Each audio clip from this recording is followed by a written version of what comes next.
الرحمن الرحیم۔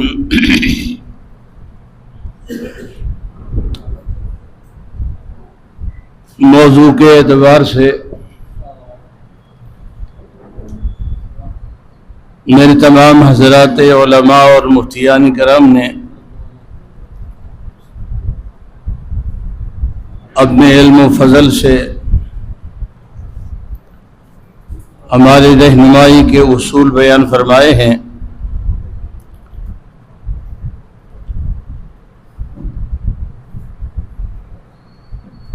اور اس موضوع پر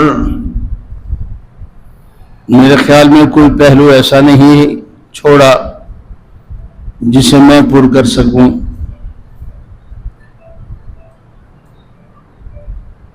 قرآن حکیم کی آیت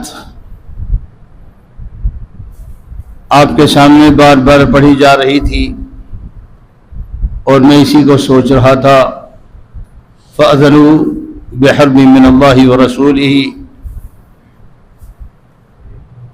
اس دنیا میں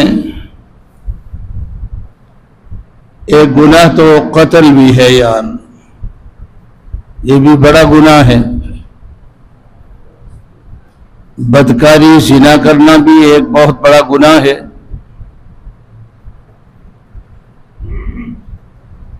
شراب پینا بھی بہت بڑا گناہ ہے۔ قرآن حکیم نے اس کے علاوہ بھی بڑے بڑے گناہوں کی سزائیں مقرر فرما دی ہیں، لیکن سود ایسا گناہ ہے کہ اللہ جنگ کے لیے تیار ہے، اور اپنے محبوب پیغمبر کو بھی سودی سے جنگ کرنے کے لیے تیار فرما رہے ہیں۔ یہ واحد گناہ ہے جس پر اللہ تعالیٰ نے قرآن عظیم میں جنگ کا فیصلہ فرمایا ہے، اور جنگ جیتی جاتی ہے، اللہ جیتنے والے ہیں، بندہ ہارنے والا ہے۔ ساتھی پوچھتے ہیں کہ یہ آج ہی سود آ گیا ہے یا کل بھی تھا؟ اس کی بڑی تفصیلات ہیں جی۔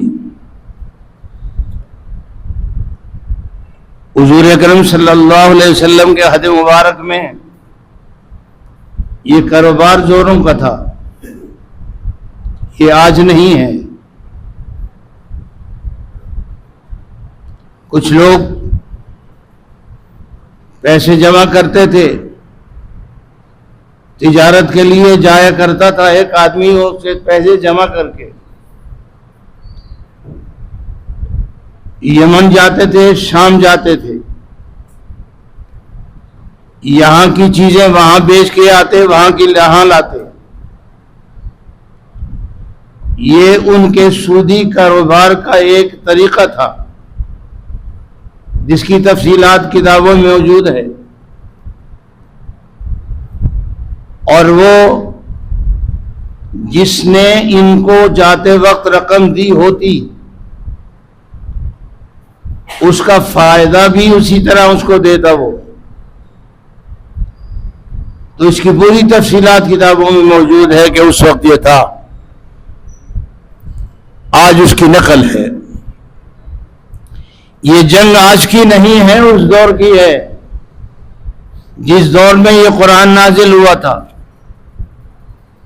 یہ قرآن حکیم نے اسی دن سے یہ جنگ شروع کر رکھی ہے۔ میرے محترم دوستو، دوسری بات یہ ہے کہ میں آپ سے گزارش کرنا چاہ رہا ہوں، میدان ہمیں مل گیا ہے، میرے اور آپ کے اکابر متحد ہو کر آپ کے سامنے آ چکے ہیں۔ اب یہ محفلیں صرف چنیسر کوٹ میں نہیں بلکہ پورے پاکستان کے ہر شہر، ہر بستی میں، ہر محلے میں، جہاں جہاں میری اور آپ کی پذیرائی ہے وہاں پر منعقد ہونے چاہیے انشاءاللہ، اور لوگوں کو بعد میں سمجھائیں گے، پہلے ہم اپنے آپ کو سمجھا دیں۔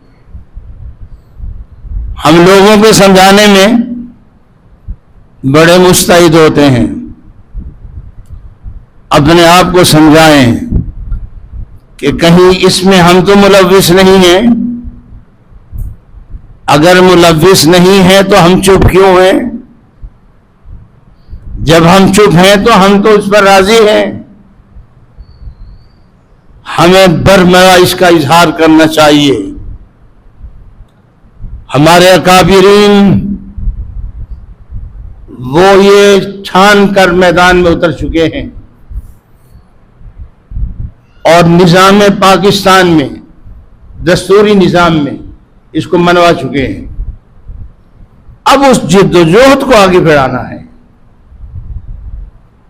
اور کون ہے جو اس جد و جہد کو آگے بڑھانے میں آخرت میں اللہ سے انعام لے گا؟ یہاں یہ بھی بات کہنا اپنے لیے ضروری سمجھتا ہوں، مطالعہ کرتا رہتا ہوں۔ اسمبلی اور سینٹ میں، صوبائی اسمبلیوں میں، بلدیات میں منتخب ہونے والے لوگ جن کی 90% اکثریت سود خوروں کی ہے، ان کو پتہ ہی نہیں ہے قرآن کیا کہتا ہے، احادیث رسول اللہ صلی اللہ علیہ وسلم کا کیا بیان ہے۔ وہ کہتے ہیں کہ یہ کیسے ہو سکتا ہے، اس کی کوئی ضرورت نہیں ہے، اور وہ پڑھے لکھے لوگ ہیں، ان پڑھ نہیں ہیں، انگوٹھا چھاپ نہیں ہیں، کہ ان کو ایک قائد بھی مل جاتا ہے جو کہتا ہے کہ سود کے بارے میں جو قرارداد آئی ہے اس کی ہم مخالفت کرتے ہیں، یہ ختم نہیں ہو سکتا۔ یہ ختم ہو سکتا ہے، جب تم مر جاؤ ختم ہو سکتا ہے۔ اسمبلیوں میں وہ لوگ آئے نا جو سود کو حرام سمجھتے ہیں، یہ تو سارے سودی کاروبار والے کمپنیوں والے ہیں، وہاں سے سود کے پیسے سے جیت کر یہاں آتے ہیں، اسی کا تحفظ کرتے ہیں۔ آگے چلا جاؤں گا، میں معذرت چاہتا ہوں اکابرین کی موجودگی میں مجھ جیسا طالب العلم آپ سے عرض کر رہا ہے۔ میں نے عرض کیا کہ میدان مل گیا ہے، اسی کو سجاؤ، آگے بڑھاؤ، جہاں جہاں تک ہماری رسائی ہو وہاں تک یہ آواز پہنچنی چاہیے۔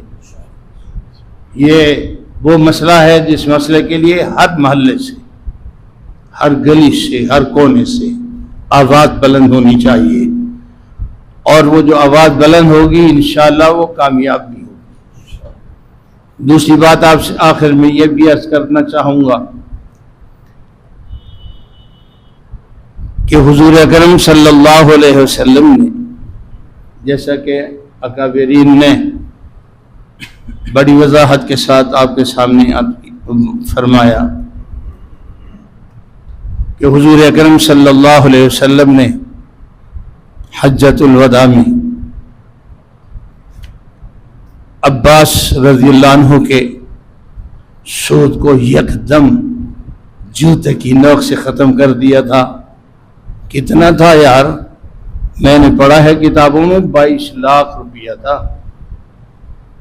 یہ جو آپ نے فرمایا کہ میں اس کو معاف کرتا ہوں، کسی نے اف تک نہیں کی۔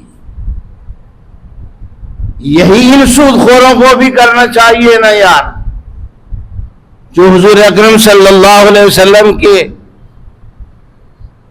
اسم گرامی کے نام پر جلوس جلسے نکالتے ہیں۔ بابا محمد عربی صلی اللہ علیہ وسلم کے اس قول کو آپ ثابت کریں کہ تم محمدی ہو۔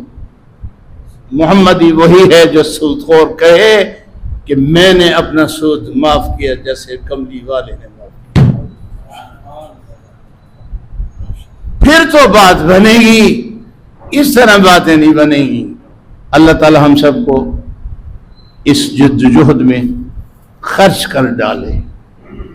اللہ تعالی ہم سے یہ کام لے لے، کام لینے والی ذات وہ ہے، ہم سے یہ کام لے لے۔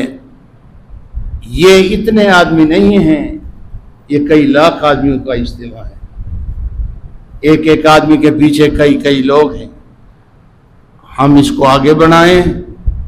ہمارے اکابرین علامہ ساجد صاحب، مفتی ساجد میر صاحب، مولانا فضل الرحمان صاحب، حضرت مولانا تقی عثمانی صاحب، حضرت مولانا مفتی منیب الرحمان صاحب، یہ تمام حضرات متحد ہیں اس مسئلے میں، اور ہم ان کی قیادت میں اسی طرح جد و جہد کریں جس طرح ختم نبوت کے لیے کی ہے۔ اور یہ مثالی ہے، پوری دنیا کی کفری طاقتیں آج زور لگا رہی ہیں، اور جو اندر بیٹھے ہیں وہ بھی زور لگاتے رہتے ہیں۔ اس قانون ختم نبوت میں تبدیلی کی جائے، جب نام لیتے ہیں تو پھر قاضی فائز عیسیٰ بن جاتے ہیں جی، نام لیتے ہی پیر پھسل جاتا ہے، پھر اس کی وضاحت میں وقت لگا دیتے ہیں، بھئی اس کی وضاحت یوں لکھوں گا، کہتے مفتی یوسف صاحب ٹھیک ہیں لیکن کروں گا، پھر آسن سے نے جو کہا ہے انشاءاللہ وہ بھی کروں گا، وہ کرتے کرتے اپنے انجام کو پہنچ گئے، آخر کتے کی موت مر گئے۔ جو بھی یہاں سے جاتا ہے وہ وہاں جا کر مار کھاتا ہے، اور یہ اسلام سے غداری کا نتیجہ ہے۔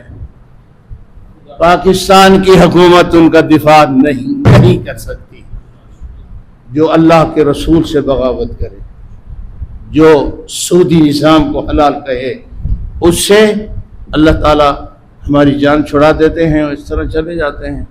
اللہ تعالیٰ ان سب کو وہاں اکٹھا کر دے اور ہماری جان چھڑا دے، اس ملک کو اللہ اسلامی نظام سے منور فرما دے، اور یہ سود کا یہ مسئلہ ہمارا اللہ تعالیٰ حل فرما دے۔